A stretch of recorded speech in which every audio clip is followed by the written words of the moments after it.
가득 차, 진짜 침이 고일 정도로. 여러분 안녕하세요. 오늘도 한잔하는 MJ입니다.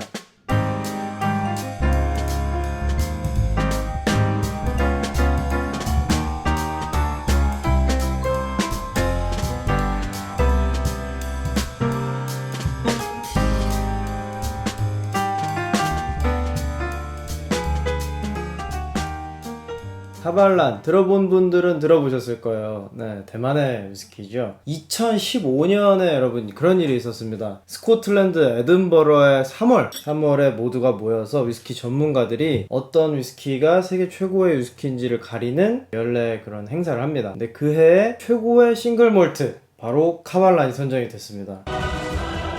난리가 났죠. 예전에 우리 일본 위스키가 한번 이런 비슷한 패턴의 일을 겪은 적이 있는데, 뭐 90년대 말 2000년대 초반 일본 위스키가 뭐 되겠어? 아, 세계는 뭐 스카치 아니면 버번이지, 뭐 이런 시각으로 나눠져 있었는데, 일본 위스키가 품질의 우수성을 인정받아서 그대로 치고 들어옵니다. 근데 그거를 대만 위스키가 무려 10년 만에 해냅니다. 이 대만의 카발란 위스키라는 공장이 생긴 게 2005년입니다. 정말 짧죠, 어떻게 보면. 그러니까 뭐 10년도 아니죠. 2015년 뭐 그 전, 그 이후 계속해서 카발란이 상을 받습니다.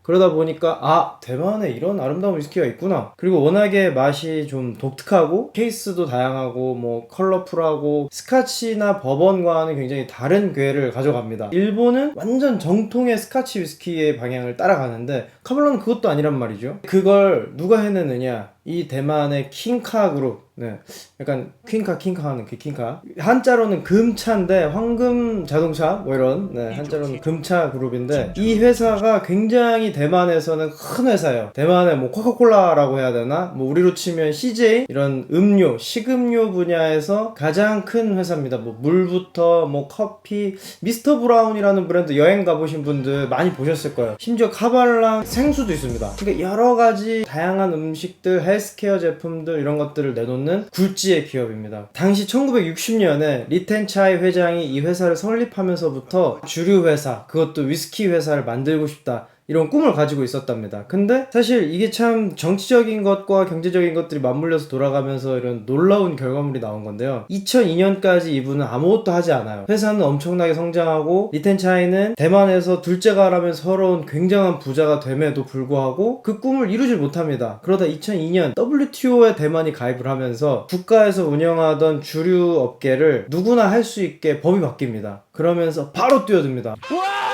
와, 진짜 기다렸다는 듯이, 뭐 어떻게 보면 30-40년을 기다린 거죠. 꿈만 가지고. 근데 바로 사람을 뽑고 팀을 꾸려서 일본, 미국, 뭐 스코틀랜드 다 보냅니다. 누군가는 그걸 제대로 배워서 와야 되는데, 그러던 중에 이안창이라는 지금 대만 위스키의 아버지, 그 젊은이를 만납니다. 그 당시 젊은이죠. 2005년에 이안창은 중국에서 일을 하고 있었어요. 아버지가 갑자기 아파가지고 고향으로 돌아옵니다. 고향인 대만으로 돌아와서 일자리를 막 이렇게 알아봅니다. 검색을 하다가 아버지도 아프고 내가 집에서 가까운 회사를 다녀야겠다, 그래서 그냥 거리가 가깝다는 이유로 킹카그룹의 식음료 사업부에 지원을 해서 이제 면접을 보게 됩니다. 근데 위스키 관련 주류 산업의 경험이 있어야 지원이 가능하다. 이 사람 솔직히 얘기합니다. 저는 그런 쪽의 일을 해본 적이 없습니다. 솔직하게 얘기는 했는데 아쉬워서, 그렇지만 제가 8년 동안 영국에서 유학을 하면서 매일 위스키를 마셨다. 그러면 저도 스코틀랜드 주류 산업의 일부가 아니었는가 싶다. 근데 이 말이 통해요. 물론 다양한 이제 뭐 테스트도 보고 필기 시험 뭐 이런 걸 했겠죠. 그리고 이제 제일 중요한 거는 노징 테스트를 했답니다. 그러니까 여러 가지 냄새를 맡고 그거에 대한 경험을 쓰는 거죠. 제법 좋은 성적으로 통과를 해서 이 사람을 스코틀랜드로 보냅니다. 언젠가도 한번 플레이버 노트에 대해서 말씀을 드린 적이 있는데, 그걸 창시했던 짐 수완이라는 박사님 밑으로 들어가요. 이런 거 보면 굉장히 부럽죠. 왜냐면 사실 위스키라는 산업의 이야기를 조금 드리자면, 이거는 아무나 할 수 있는 게 아닙니다. 우리나라도 심지어 뭐 오비시그램이라든가 과거에 위스키를 만들었었어요. 우리나라에서 원액까지 만들고, 뭐 맨날 우리나라는 사다가 대충 병인만 해서 물 타서 팔잖아요. 이게 아니라 이런 여러 국내 브랜드의 위스키들이 있었잖아요. 뭐 캡틴 큐 이런 거 빼고. 아무튼 근데 이게 문제는 기술도 굉장히 고도화돼야 되고, 또 하나 숙성 시간이 오래 걸리잖아요. 그러면 그 오랜 시간 동안 들어간 돈을 아무도 찾을 수 없습니다. 적은 돈이 들어간 게 아닌데 뭐 7년, 10년, 길게는 20년, 30년씩 기다려야 되는 이 산업을 예전부터 뭐 마을에서 했거나 어떤 개인이 하거나 1700년대도 아니고 기업의 입장에서는 손대기가 어려운 산업인 거죠. 심지어 일본도 1920년대 30년대에 이 산업을 시작을 했기 때문에 가능하다는 이야기가 있습니다. 대만은 굉장히 늦었죠. 2002년에 준비해서 이 사람을 유학을 보내고 뭐 2년 동안 아무리 짐수환이 뭐 진짜 위스키계 아인슈타인이라는 그런 칭호를 얻음에도 불구하고 이 사람한테 배운다고 해서 그게 다가 아니잖아요. 근데 자본이 또 허락이 되니까 가능했던 겁니다. 왜냐면 이 회장이 제가 볼 때는 어느 정도로 마음이 급했냐면 리서치를 쫙 해가지고 2005년 3월에 착공을 시작합니다. 위스키 디스틸러리를 짓는 거죠. 다른 나라들은 뭐 수십 년 아니면 적어도 2, 3년은 걸리는 그 공정을 9개월 만에 끝냅니다. 약간 우리나라 스타일 같기도 하고 뭐 아무튼 그래서 2005년이 채 가기 전에 2005년 12월에 완공이 됩니다. 그리고 2006년 3월에 첫 증류를 시작한 거죠. 정말 얼마 안 됐죠. 15년이 채 안 된 거죠. 근데 여기서 또 하나의 반대에 부딪힙니다. 스코틀랜드에서도 위스키를 만들어서 엔젤스 쉐어라고 오크통에 보관을 하면 당연히 증발이 된단 말이죠. 제가 늘 얘기했던 대로 1%에서 2% 정도 증발이 일어납니다. 아깝잖아요. 정말 어렵게 만든 원액들인데 일본만 해도 야마자키나 이런 산토리 예하의 증류소들이 스코틀랜드와 되도록이면 비슷한 환경을 조성하려고 노력을 많이 했습니다. 근데 대만은 일단 평균 기온 27도예요. 비도 많이 내리고 이 고온 다습한 지역에 캐스크를 보관하면 당연히 연간 온도차도 크고 증발량을 감당을 못합니다. 15에서 많게는 20%까지 보통 이제 13, 14% 정도가 이제 증발을 하는데 10년 뒤면 없어진다는 얘기죠. 계산상으로는 그렇습니다만 그 정도로 증발량이 많기 때문에 이게 소출이 나겠느냐? 당연히 어렵죠. 왜냐면 보통 위스키는 우리가 짧은 숙성 8년? 최소 10년은 돼야 이거를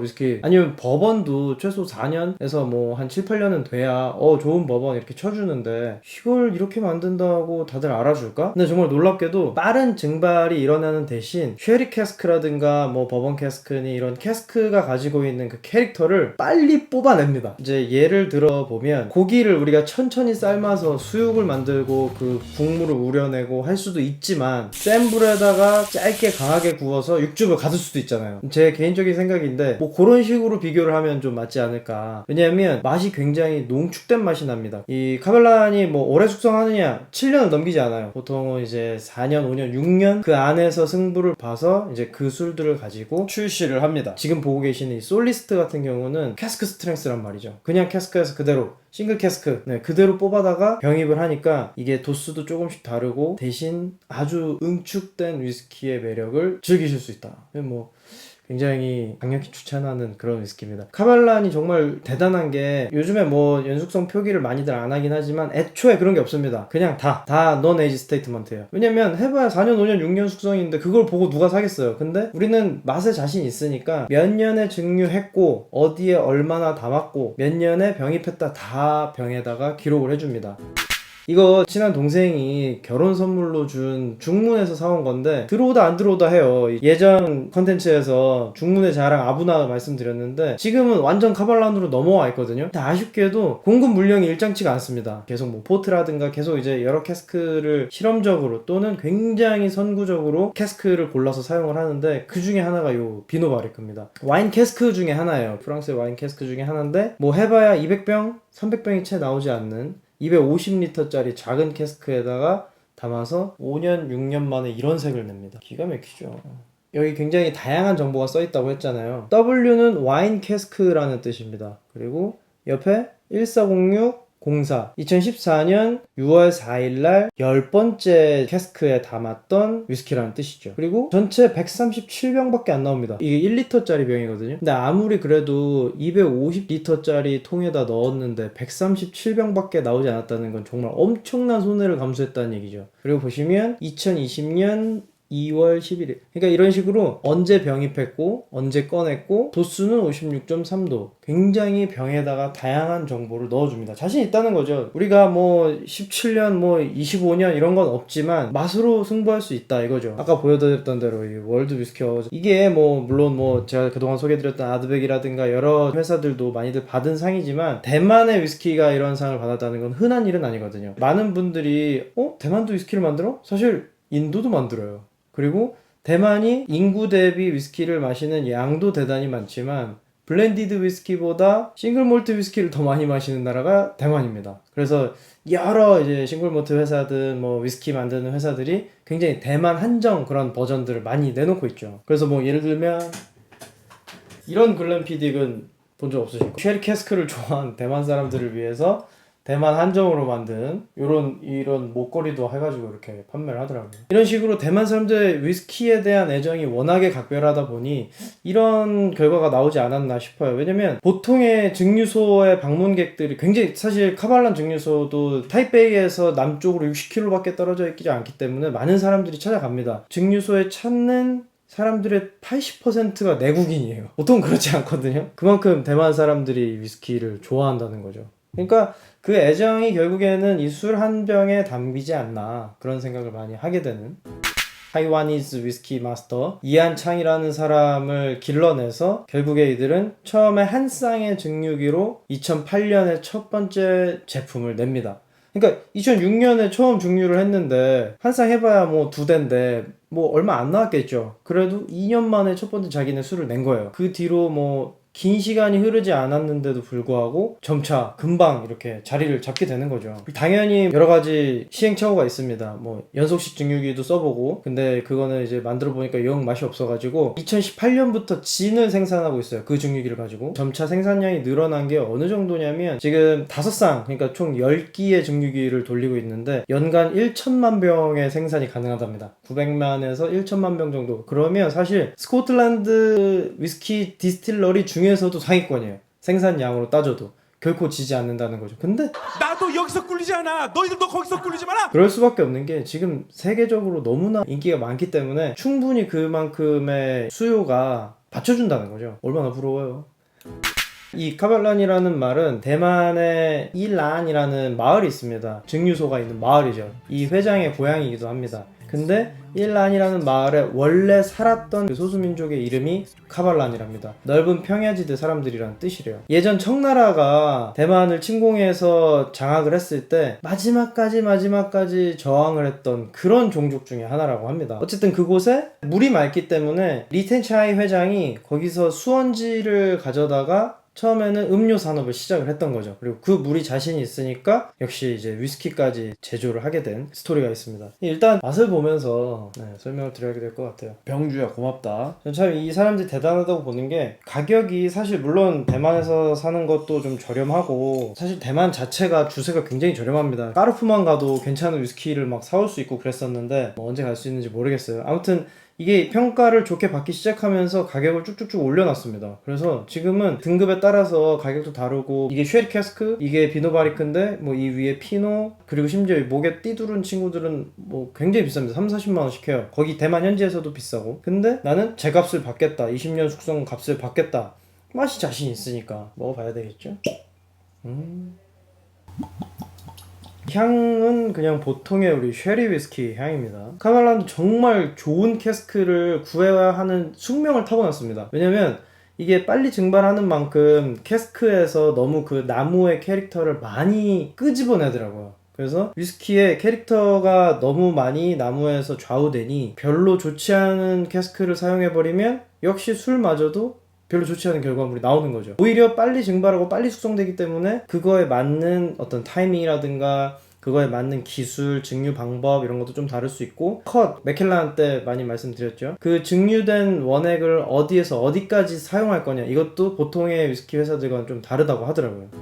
뭐 꾸덕합니다. 뭐 말린 건포도향, 푸른 뭐 그런. 근데 확실히 도수가 있다 보니까 알코올 향이 쭉쭉 들어와요. 카발란 솔리스트는 전부 다 싱글 캐스크입니다. 그러니까 싱글 캐스크 스트렝스죠. 두 개 다 해당되는 거죠. 그러니까 다니엘 캐스크에서 방금 말씀드린 대로 137병만 생산을 했기 때문에 전 세계 이것과 같은 맛의 카발란은 137개밖에 없습니다. 무슨 말이냐면 같은 모델인 위스키임에도 불구하고 그 옆에는 같은 레이블로 똑같은 재료와 똑같은 맛을 만들었지만 도수도 미세하게 다르고 맛도 약간씩 다르다는 겁니다. 그러니까 이 애호가들이 얼마나 좋아하겠어요. 환장하는 거지. 굉장히 바디감이 촘촘하네요. 카발란을 세계적인 위스키의 반열에 올려준 바로 그 비노바리크.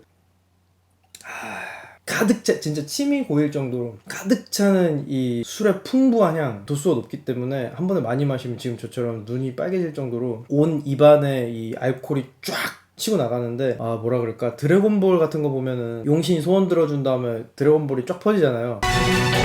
입안 안으로 사방으로 다 퍼지는 느낌입니다. 맛이 입천장 양볼 이 침샘을 엄청 자극해서 입에 순간 침이 고일 정도로, 거기에 강력한 알코올, 그렇다고 해서 너무 술 맛이 너무 강해 이게 아니라 강한 알코올의 펀치가 짜르르하고 뒤에 피니쉬도 아직까지 남아있거든요. 약간 바닐라 향도 지금 다시 나고요. 처음에는 이렇진 않았는데, 처음에는 아주 강렬하고 산뜻한 산미를 가진 와인의 그런 산미 있죠, 그런 걸 가진 강력한 쉐리 위스키의 맛인데, 시간이 지나면서 혀의 가운데를 중심으로 쫙 퍼져나가는 이 강한 맛, 이거죠. 일단 뭐 색도 그렇고, 근데 이 색이 그냥 내추럴 컬러입니다. 당연히 물을 타지 않았기 때문에 색이 진할 수밖에 없고, 고숙성이 아니어도 나무의 캐릭터를 쭉쭉 빨아먹었기 때문에 색도 맛도 향도 진해지는 거예요. 특히나 이 비노바리크를 이번 시간에 추천을 꼭 드리는 거는, 제가 다음 시간에 5종을 한번, 이 쉐리를 포함해서, 이 케이스들이 굉장히 다양한데, 이런 목가게 피노 같은 케이스도 있습니다. 멋있죠? 가죽 느낌의 이런 케이스도 있고 다양합니다. 요 5가지를 다음 시간에는 마셔볼 건데, 비노바리크를 추천을 드리는 게, 처음에 짐수환과 이한창이 만나서 계속 연구를 하고, 뭐 대만에 짐수환을 모셔와서 연구를 할 때 STR이라는 공법을 자기네 나름으로 변주를 해서 도입을 합니다. 캐스크의 캐릭터가 더 빨리 뿜어져 나올 수 있게, 특히 그 공법을 처음 도입한 위스키라서 비노바리크를 특히 추천을 드립니다. 물론 그렇다고 해서 진짜 21년, 25년 뭐 더 고숙성의 그런 위스키보다야 깊이감은 떨어집니다. 근데 이 입안에 가득 차는 이 만족감은 굉장하네요. 다음 시간에 이 나머지 솔리스트와 뭐 다른 것들의 차이도 좀 설명을 해드리고, 다양한 종류의 여러 카발란을 좀 더 소개를 해드리겠습니다. 그럼 다음 시간까지 살루트!